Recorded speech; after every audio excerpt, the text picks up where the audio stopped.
3 years ago, I came to Florida without a nickel in my pocket. Now I've got a nickel in my pocket.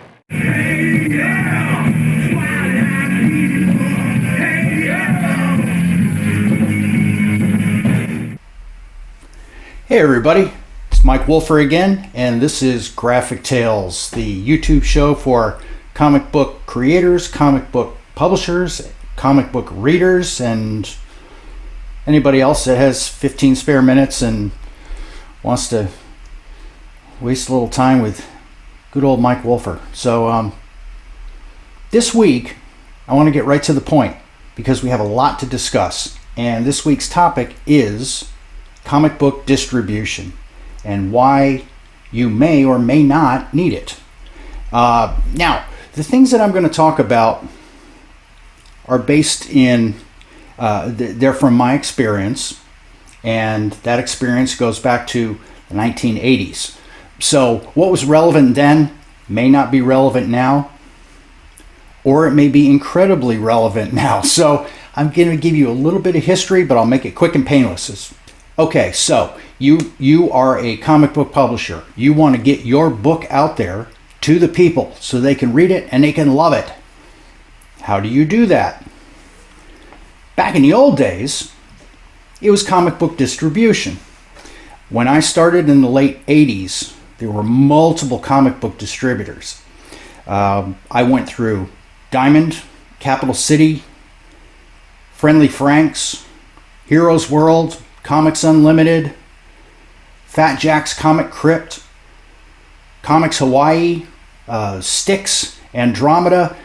There was a slew of comic book distributors, many of which serviced just regional areas, and then some were nationwide. There were a lot back then.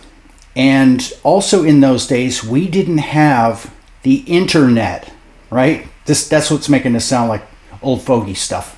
We didn't have the internet back then. Well, we didn't. So in order to get the word out about our comic book, we had to advertise, if we could scrape the money together, in those distributor catalogs, or just leave it up to our listing in the catalog to do the selling for us.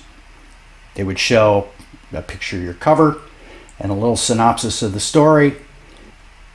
People learned about our comics through the catalogs. Who got the catalogs? Well, the stores got the catalogs. And usually, in most cases, it was only the store owner who saw that catalog, saw those listings, and saw your comic book up for sale. So they had to gauge their customers and figure out, well, who might like this, and it was a crapshoot whether or not they would order any. Today, it's much different because we have the internet where you can reach tens of thousands, even hundreds of thousands of people without spending a dime. It is possible. You've got Facebook, you've got Instagram, you've got Threads, you've got Blue Sky. Like there's all these services where you can put your stuff out there and get eyes on it. That can help you with sales. Now, here's the thing about distribution. Back in the old days, and maybe still now, I don't know, but back in the old days, you had to get your book distributed in order for people to see it. Naturally, a comic book distributor is not a nonprofit organization, right? So they take a cut, naturally, of every comic book that you sell to them. On average, the comic book publisher gets around 40% of the cover price of that book. The distributor gets roughly 15% of that cover price, and the comic book retailer gets around 45% of that price. So a comic book retailer, when they buy your comic, and keep that in mind, that's the key word, buy. When the comic book retailer buys your comic, they're going to spend they're going to pay about 45% of that cover price in order to buy that comic, because they're not returnable. If the comic store does not sell that copy, they just spent, whatever 45% of $3.99 or $4.99 is. They can't get that money back. They can't return unsold copies. That makes it very, very difficult for the comic book retailer. And when it comes time to ordering, they're going to be thrifty, and they're not going to take a lot of chances on something that they're like, I don't know what this is. It says issue number 1. There's a picture of a cover, and that's all I got. It's by people I've never heard of. Chances are they're not going to order that comic. And it was like that way back in the good old days too, you know. Retailers would get stuck with hundreds of copies of something that they thought was going to be a hot seller, and it turned out to be not so much. So, with those numbers in mind, I did a little math for you on a special magic chalkboard to show you what you can expect in terms of, well, money in your pocket, right? If you go through a comic book distributor. Okay, so check this out. Let's take a look at the numbers. Let's say you sell 1,000 copies of your comic book, and let's say that your cover price is $4.99 per copy. If you sell 1,000, that means you'll get $4,990 in sales. However, Diamond takes a 60% discount, leaving you with $40. Your 40% of that $4,990 is $1,996. That's what you get for selling 1,000 copies of your comic. Now, you have to figure in your expenses. Your print cost per comic is going to be around $1, which means $1,000 for your 1,000 book print run. Shipping on that is going to run around $400 for a total of $1,400 in print cost. I think you can look at the numbers and you see where I'm going with this.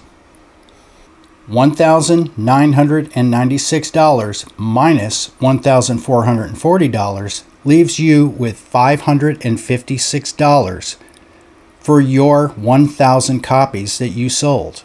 That's not a lot of money. And don't forget, that doesn't cover any of the creative expenses that went into making that comic book. Writer, artist, colorist, letterer, editors. For a 20-page comic, $556 comes out to about $27.80 per page. And if you work 12 hours for that page, that's $2.31 an hour. So there you have it, the cold hard truth.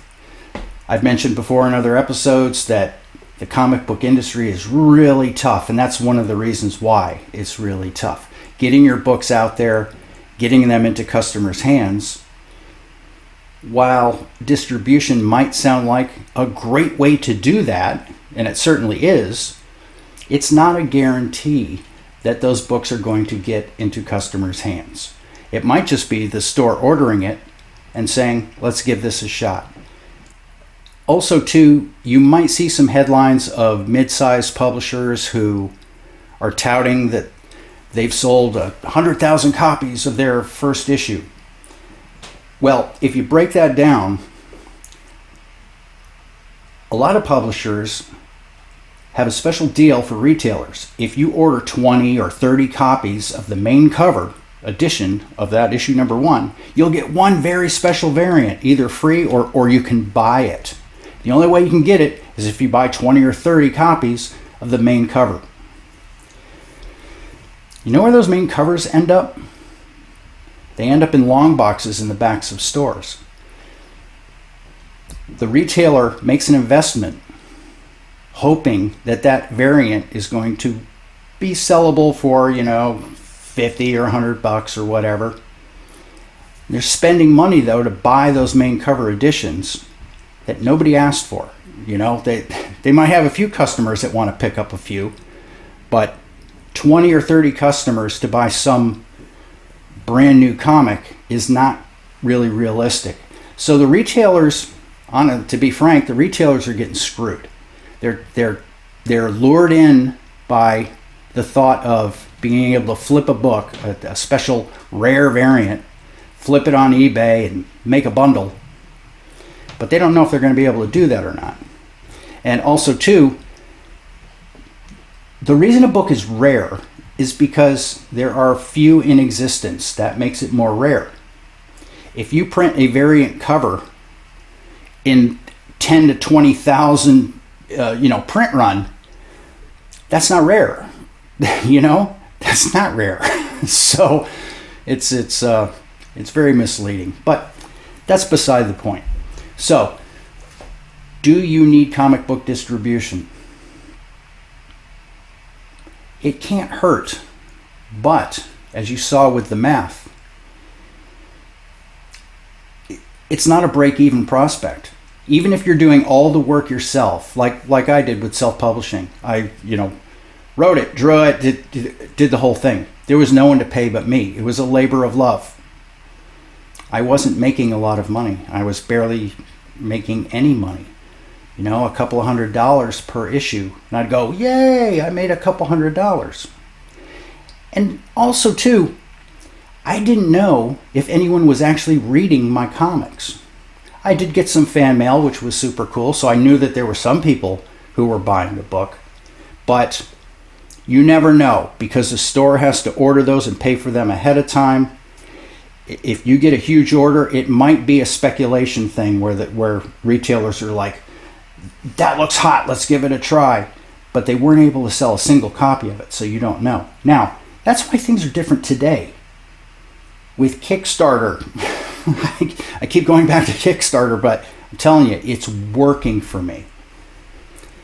On Kickstarter, you do have some backers who are speculators.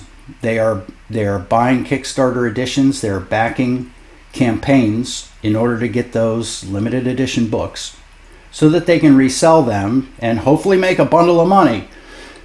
But not many. There's not many of those.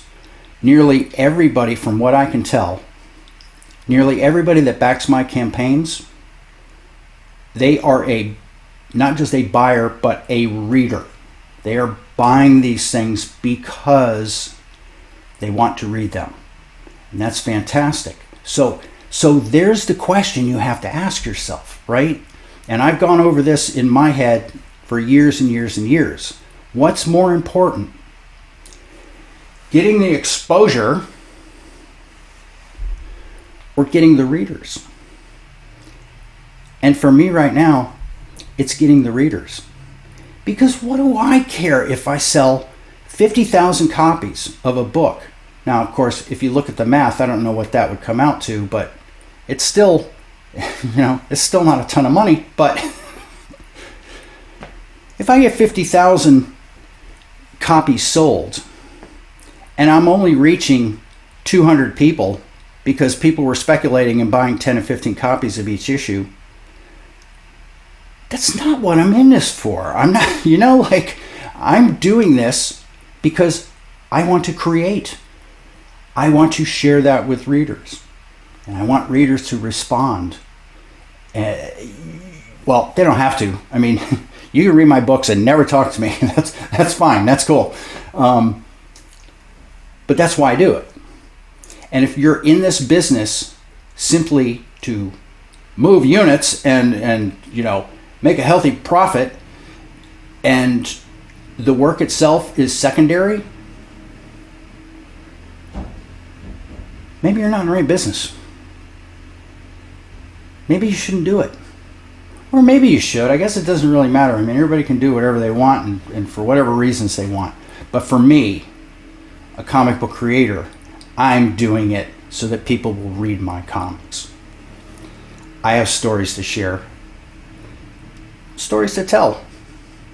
If I make money in the process, well, that's cool. And right now, with Kickstarter, I am making money. For the first time, let me tell you something. Wait, hold on. Audio clip. Wait a minute! All right, it's gotta be said. Somebody has got to say it, so it might as well be me! So here you go. For the first time in my adult life, this past year, I was able to secure health insurance. Imagine that. And, I'm over 30 now. twice that. But I didn't even have health insurance. I couldn't go to a doctor because I couldn't afford it. Because I was working in the system as a freelancer. I wasn't getting paid what I should be getting paid. And I was saying, well, it's, maybe next year will get better. I was distributing my books through big distributors and barely breaking even, selling a couple thousand copies, but it didn't equate to anything. Things were rough. Things were really rough. But now on Kickstarter, as I explained in a previous video, on Kickstarter, I'm directly reaching fans who are buying my book from me. I'm not just selling it to a retailer and going, I wonder who's reading this. I know who's reading it. They're buying directly from me. I'm not splitting the profit with anyone. I'm keeping it so that I can afford things like health insurance, and it's working really well. As I've also said before too, if I'm lucky, I get maybe 200 backers per campaign, and that's fine. That's okay with me. It doesn't have to be 5,000. It doesn't have to be 20,000. 200's cool because I know I'm creating something that people want. So, again, do we need distribution? We do. But do you? If you are a small self-publisher, maybe you don't. Maybe with the help of your social media accounts, you can promote your own book and you can sell directly to the consumer through Kickstarter. Now, of course, Kickstarter does take their cut, and between Kickstarter and the processing fee for the funds that you receive, they take about 8%. So it's not a lot. You end up with most of the money.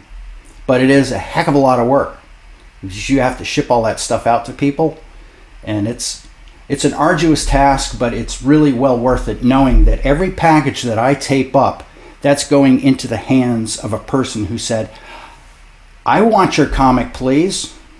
And that's super fulfilling. So I will talk about distribution more in another episode maybe. Next week I want to cover some things that I touched upon in previous episodes. I want to expand a little bit about some of the things that I've said. I just had some stray thoughts here and there that I wanted to get out there. But this episode I want to keep it all compacted to one topic, and that was comic book distribution. So thanks a lot for listening. Everybody have a great new year, and I'll see you next week.